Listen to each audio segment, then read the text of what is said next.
Hello everybody, I'm Anna Fisher, and today I'm actually going to be recording two videos. So you're going to see the same wrinkled cotton dress that I should have ironed this morning, but I was not going to do that 2 weeks in a row. And the reason I am recording two videos today is because the two videos are on related topics, and I figured I could just get into the groove and keep going and just get both of them done at one go.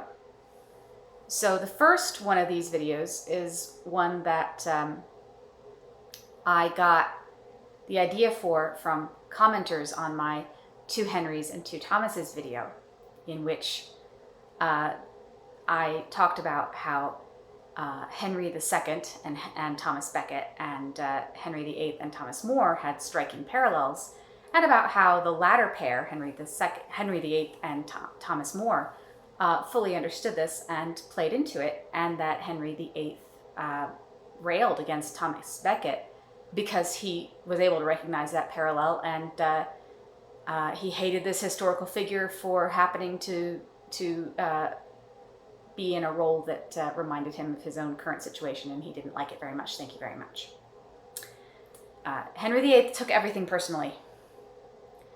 So I wanted to talk about why that is. Why, as the quote says, this is a famous quote that is often misattributed to Mark Twain, but we don't have any evidence for it before the 70s. But anyway, the quote is, "History never repeats itself, but it does rhyme." So why does history rhyme? And there are many answers, one of which is that humans are humans are humans, and they're going to be doing human things all throughout history. But the other is institutions. Institutions, as social constructs created of people, out of people, are larger than an individual person, and they last longer than an individual person's lifetime. And those interests, those institutions have their own interests, and those interests shape the actions of the people who are part of them. To give you an example, and these are very simple examples because these are institutions of one, or at least headed by one person who embodies that institution. The monarchy and the papacy are each institutions. King Henry II is a monarch, is a king, but he is part of the institution of monarchy. A pope is an individual pope, but they are part of the institution of the papacy. And the papacy is itself an institution that is distinct from the Catholic Church as a whole, which has its own institutional interests that are aligned with, but also frequently contradict with the interests of the papacy and the interests of individual popes.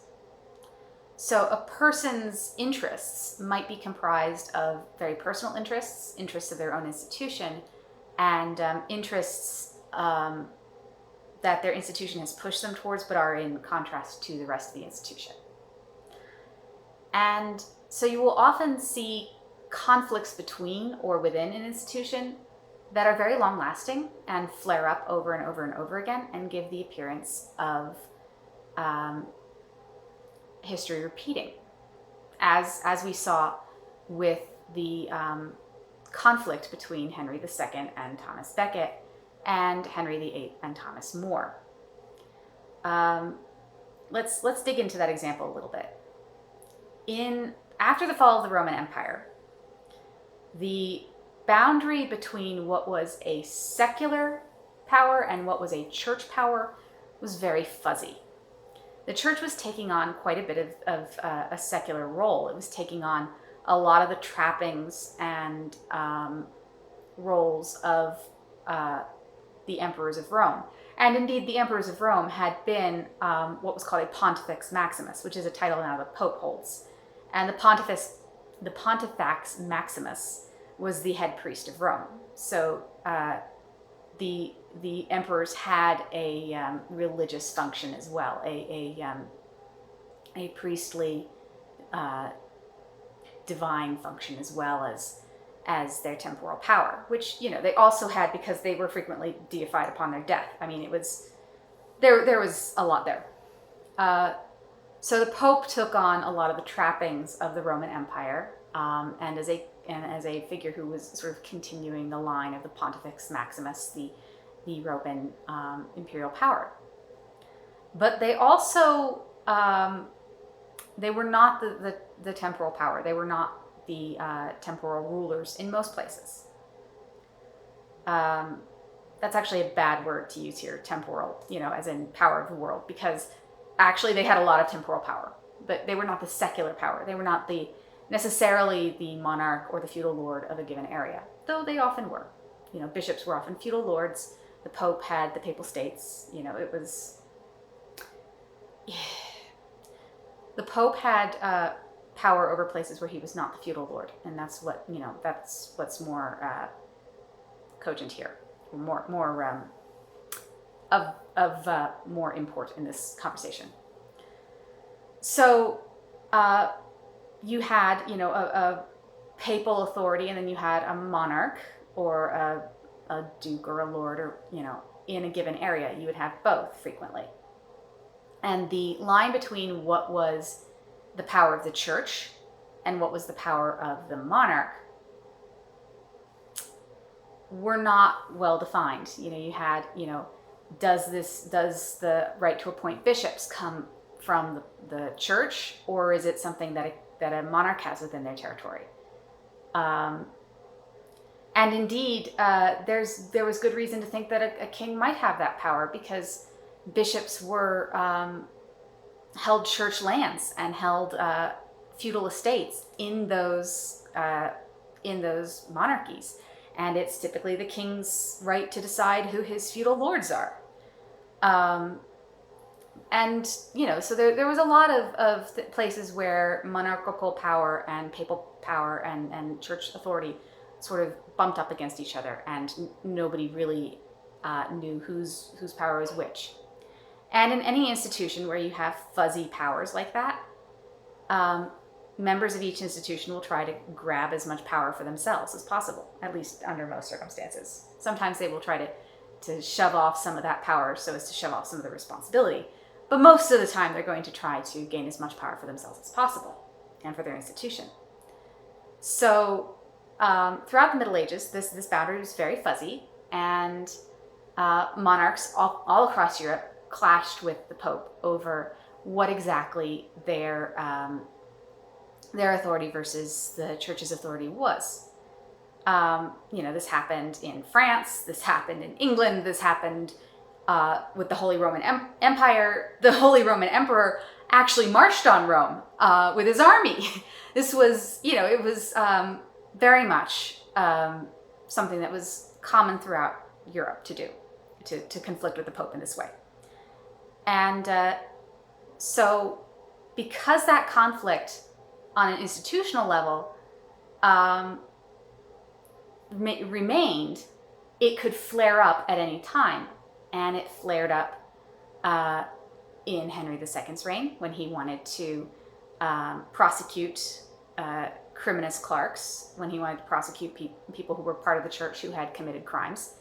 And it flared up when Henry VIII wanted to gain more autonomy for the English church, so that he could force an annulment. This was a continuing conflict, and the people at the top might change, the people who embody the institution might change, but the institutions themselves remained in place.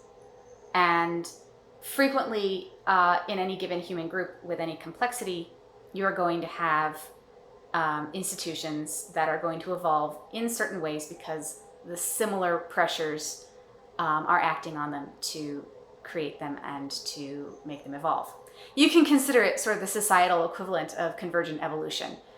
You have monarchies in such disparate societies as ancient China, various African kingdoms, and all throughout the European Middle Ages. You have similar types of authority becoming monarchies.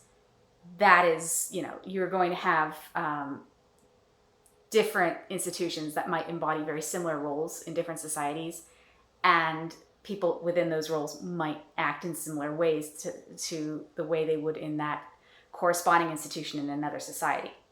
So because you have these similar institutions, and because you have these institutions that are very long lasting, it gives the appearance of history seeming to repeat, seeming to rhyme, when in fact the same conflicts are simply flaring up again. The same existing conflict between the institutions are flaring up again with new faces. And if you are a writer, you might, and you're writing a constructed world, it's important to think about the institutions of your world and the institutions that your characters are part of, and how those institutions shape their behavior and contribute to what their interests are. And